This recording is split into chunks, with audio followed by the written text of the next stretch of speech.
Hi everybody, my name is Fintan Murphy. I'm the CEO and founder of Dams and Cloud. Hi, I'm Isobel Phillips. I'm Head of Digital Workspace Solutions here at Dams and Cloud. And today we're going to be talking about hybrid working. We've all worked in the office, and over the last couple of years with COVID, we've worked remotely, and now we're moving towards a hybrid environment. And so we thought we might have, or it might be a good time, to have a discussion about hybrid working and some of the pros and cons and some of the pitfalls that we've seen from both customers and from our own experiences. Isobel has a background in leadership and communication and change management, and we have both been working with customers over the last year or so on getting their remote working solutions right, but also now looking at hybrid as well. So I'm actually quite excited about this discussion. So the first area that we want to talk about is communication. Where do you feel are the kind of core areas that customers should think about when it comes to communication in this new hybrid world where we've again got some people in the office and some people remote? So yeah, I mean, as we know, communication is key, and if you're not communicating, it's going to be there's potential for disaster. So communication is so important. It's really important that it's clear and consistent messaging. So there are lots of different channels that you can use for communication in your organisation. You might be using chat, you might be using groups, you might be using Slack, you might have videos, you might have all hands meetings. I mean, the list is endless. But what's really important is that there's consistency with the messaging, that people know where to go to find the information that they need. And also that people know what's expected of them in terms of managing all the different channels. And you might have some people who respond better to email, some people who are checking the chat groups, some people who are checking your intranet for information. And if you can have the same message go out across all those different channels, and it's clearly the same message, that's great. But if you get into a point where something might be mentioned in the chat group for what everyone had for breakfast that day, and it's a core piece of business information, it's going to get lost. And so you just need to be careful about that. And it's not, I think we've had this discussion as well, it's not fair on people. It's not fair to expect that they're going to see every communication on every single different platform. I think many businesses now, if not all businesses, have multiple forms of ways of communicating with employees. And I think, like you'd said to me before, what's important? What is it that you must, employees must see and must pay attention to? And then what ones are optional? Because there will be the optional ones. I know we have a colleague in another business that have 5,000 people using chat, and they have more chat rooms than they have people. I think they have 10,000 chat rooms, which is unbelievable. And you could easily spend your whole day just keeping up with the chat groups in that situation and then not have any time for your work, and that would get really overwhelming very quickly for people. So I think just clear expectations about which are the chat groups there, or which are the channels that people have to pay attention to, and which are optional. And the social ones can be important as well. It's not to say that people shouldn't be paying attention to the cute pets of the company, or what people had for breakfast, or what does someone's desk look like today. Those are important as well for the social element and that connectivity with our colleagues, but it's making sure people know what's optional and what they have to be looking at. No, I think that's a really important point. And what about inclusivity? I think this is something we've talked about before, making sure that people are included across the organisation. You talk a lot about employee safety. Excuse me. Where do you feel people should focus when it comes to this hybrid? So it's really, where possible, and it's not possible for every business, but where possible, to look at what employees actually want and what's going to work for them, because not everyone has an ideal work from home space. It would be great if everyone had a beautiful office space or even a big kitchen that they could work from comfortably, but that's not the case for everyone. And so some people prefer to be in the office for those reasons. Other people prefer to be in the office because it's where they prefer to do their work. I know I like human connection and I need to be in the office. And even though we're a fully remote team, I would have gone into to WeWork. We're now in Huckletree at the moment, and one of these sort of co-working spaces on a fairly regular basis. I would have gone in every week at least at some point. So, yeah, you're right. There are different preferences, and people will have a myriad of reasons. Yeah, because the flip side of that, you have people who, for various accessibility reasons, getting into work in an office has closed off certain opportunities for them that remote working has opened for them. Yeah. And that's been fantastic, and it would be a real shame if that was lost. And then there's people who are juggling family or long commutes and those sorts of things where working remotely has been fantastic, and they'd like the option to keep that. And so it's around just being conscious of that and trying to find a way that does work for everyone while it meets your business needs. Yeah, the office-based one is interesting because I know, and we saw this with customers. We would get on a call, and sometimes people would have a lovely big office and as you said, a quiet separate space. Sometimes they would be working on a bedside locker or under a stairs or in a room with 2 or 3 or 4 other people who are also working remotely, who are their family members or housemates. So I think definitely people became a lot more open to interruptions, and that was more okay in meetings because people understood that different people's spaces were different. But I think for me it's about being aware of that, and also companies moving towards supporting people if they want to set up their own space. Maybe you provide some sort of budget for a desk or a chair or a monitor at home. And I think overall I think companies will save, they'll reduce their office space size probably and things like that. But I think the budget will probably move elsewhere, that like maybe someone will need as I said, budget for having a monitor at home. Maybe they were using their laptop up until now, but depending on your job and your role, you'll have different requirements. And that's a challenge for organisations to consider when you're looking at hybrid working, is what equipment do you need to provide people, and do people need a dual setup? Are you suddenly having to provide two monitors, two desk chairs, 2 desks, 2 computers, all of that for people because they're 2 days in the office and 3 days at home? Yeah. I thought about that. I think probably what will end up happening is not everybody will be in the office at the same time. So there's going to be a huge amount of equipment in the office that potentially companies own that they don't need there anymore. That could be distributed out. I know, like my partner Leslie, that's what they did. They sent monitors and things home to people when COVID hit. I know a lot of businesses did that because the equipment is just sitting in an empty office, and they probably don't need that office to be at full capacity because they're never going to have 1,000 people in the office again. They're going to have 300 or whatever the percentage is. I think that's interesting. I know anecdotally we've seen the split for what people want. There's a very, very small percentage want to come back in full time. It seems to be split between hybrid and remote. I don't know what you've seen. Yeah, it seems to be the case, and I've definitely worked with people who are keen to get back to the office as soon as possible. That's where work happens for them. Those people do exist, and equally there are people who don't want anything to do with going back to the office, but I think the majority seem to want a mixture. They want that interaction and that opportunity for the collaboration and the innovation that happens when you're actually in a room with someone. And some things you need to do in person, like this. Yes. There are definitely reasons to meet up, and I think people are starting to now, and I've certainly enjoyed the last kind of couple of weeks or month where we've been able to have meetings in person with customers. But I think you're doing different things. It's the purpose is different, with the kind of times when you're coming into the office. It's not necessarily just to sit at a desk and have internet and a computer. I can do that at home. Yeah. And I think that's an interesting point, where you said that companies might be downsizing the office space, and for companies to think about what's the purpose of the office. It's no longer just the place where people come to do their work. So why are people coming together in the office? And if you know why, what do you need to do to your office space to make it work for that? And what systems do you need in place?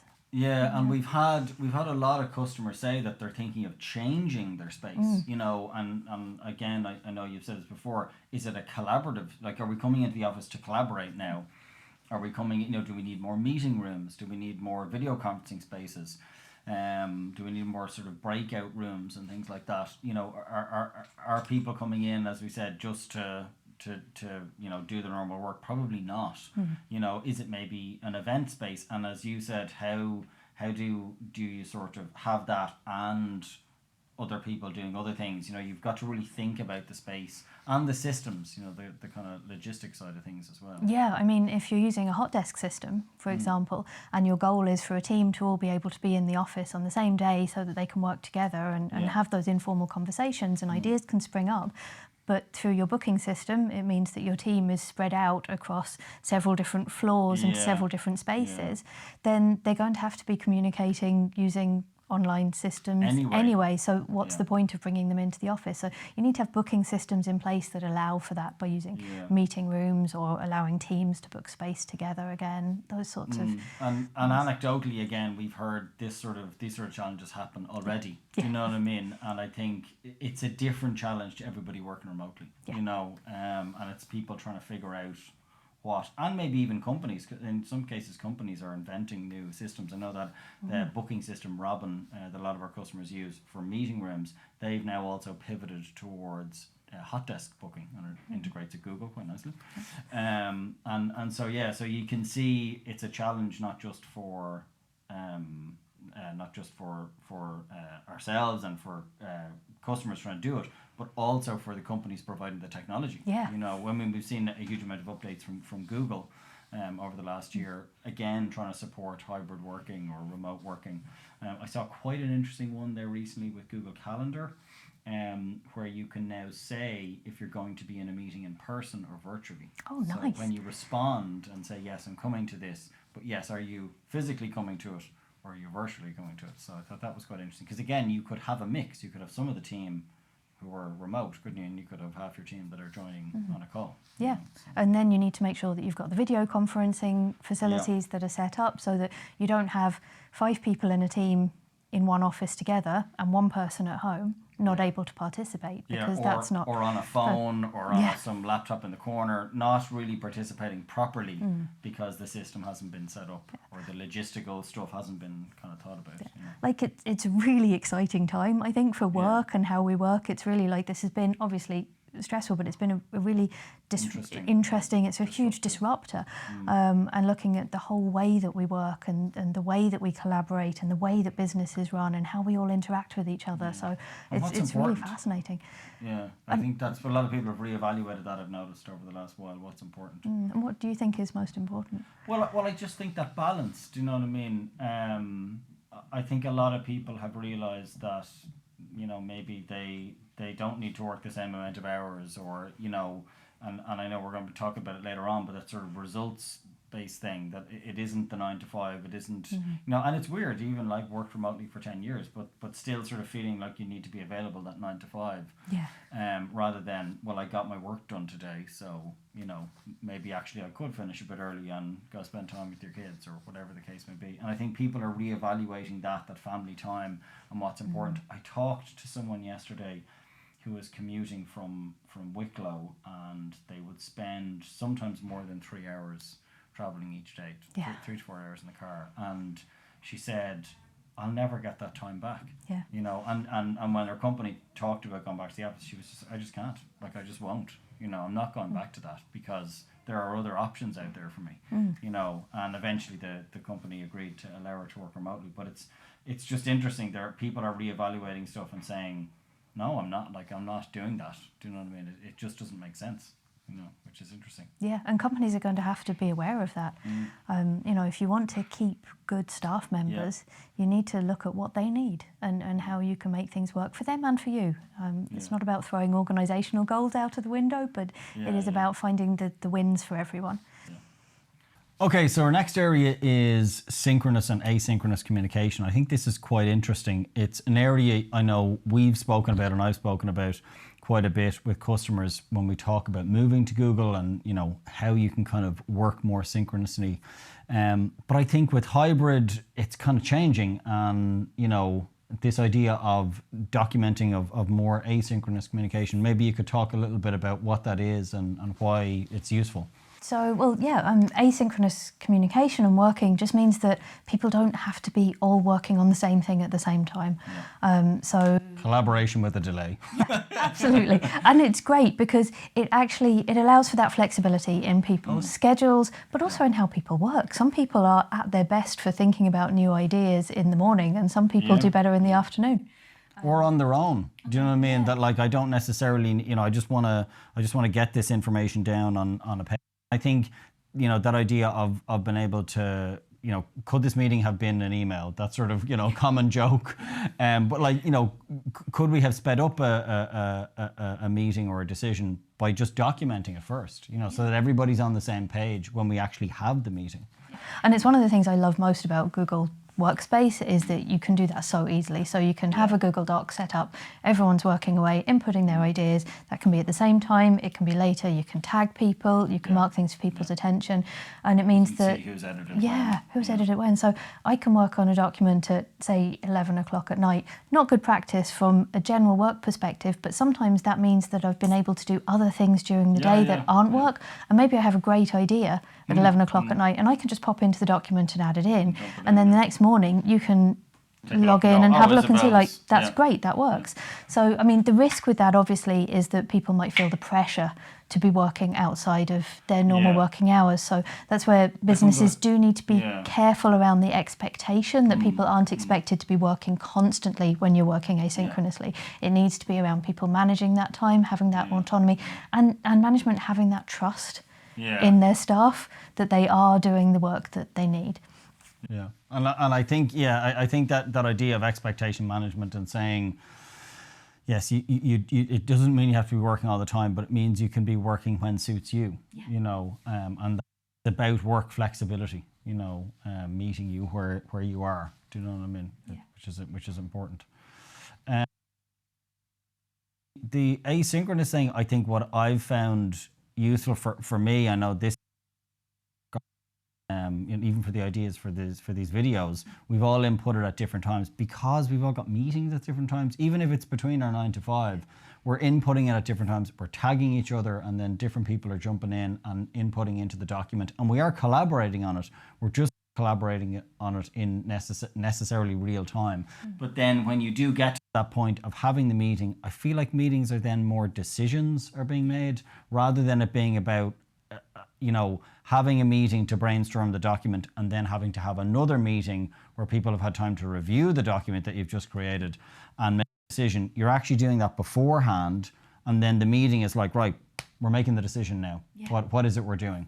What are the videos we're working on, or what's the project status or outcome? I mean, those days where you'd work on a document, you'd come to a meeting, you'd all have printouts of the document, you'd make changes, you'd all go away, you'd make your changes, then you'd come back, meet again, combine all your things with more paper, and then go away. And it's so much faster now. And like you say, the meetings are about the decisions. Yeah, that's what the focus, I think, should be. They're about the decisions. And it's not just docs, it's, using, if you're working on a project management using Sheets, you can, or another online project management tool, you can see where everyone's at and how the project's progressing. And you can have check-in meetings then, but you don't have to go through, well, I did this and this and this, because everyone knows. So you can just bring, like, this is a question I have that needs answering, I could do with some help with.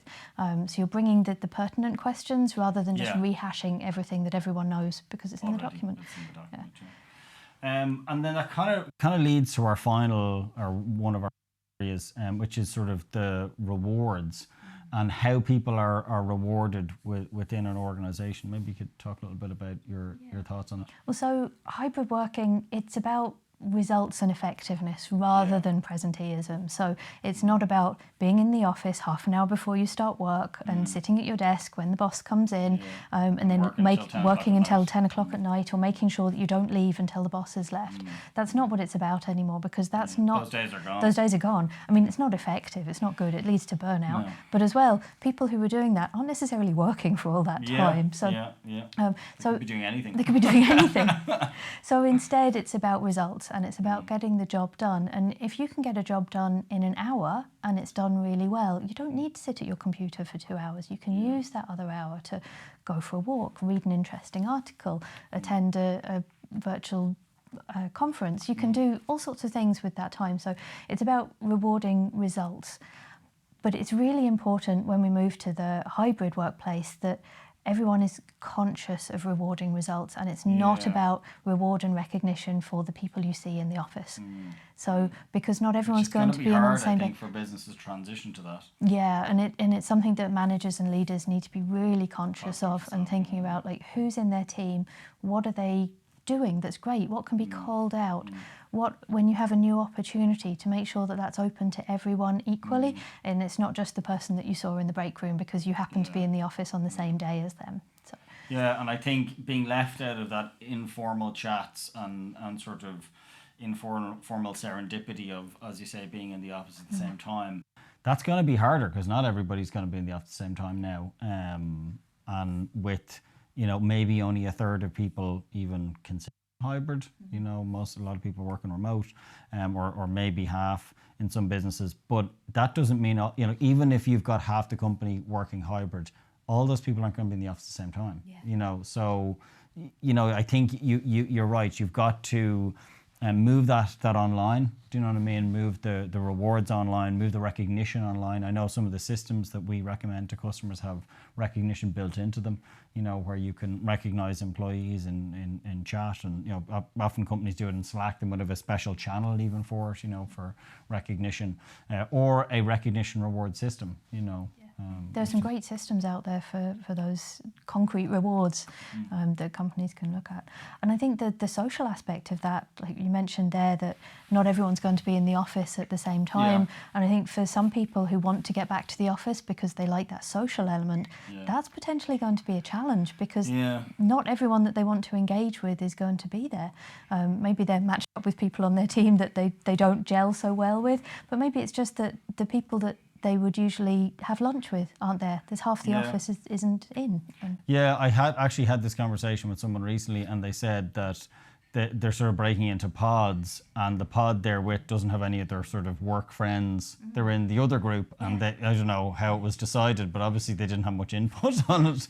And they're actually not allowed in the office the other days. So they can't even meet their sort of office friends now, even if they wanted to, which is kind of weird, you know. So again, how companies implement these things, that coming back to that logistics piece, is actually really important, and that communication as well, like you were saying, including people in what's happening. Do you know what I mean? Because this is basically, you know, this is a change management project for people, you know, which is another video we have if you'd like to see it. But it's you've got to have the executive sponsorship, the communication, the organization analysis. I know many customers are doing surveys of and just making sure people are supported in this transition, you know. What's kind of the last piece that you'd like to leave us with? I know there was an interesting comment you made everywhere with the difference. The last piece really is that it's going to be different for everyone. Yeah. So, you know, we've been talking here, and you might be listening to this and feeling that actually none of that applies to me or my organisation. And that might be the case, because your organisation is unique, the people that you have working for you are unique, so you need to find a system that works for you. But while you're figuring that out, you need to stay flexible and stay agile and adapt and change. Cool. Yep. All right, guys, thanks very much for joining us. I hope you found this discussion valuable. And we'd love to hear your feedback as well. What is it you think is important when it comes to hybrid working? This is a really new area for a lot of people. So, you know, this is, you know, definitely a topic that we want to hear your feedback. So do let us know in the comments below if you're watching on YouTube or LinkedIn. They tend to be our socials that have the most engagement. We're also on Instagram, Twitter, and Facebook as well. We do weekly videos on Google and Google Workspace, and on hybrid working and the kind of new work and remote working. So if there are topics that are of interest to you, then do please subscribe to our channels. Thanks very much. I'm Fintan Murphy from Dams and Cloud, and I will see you guys in the next one.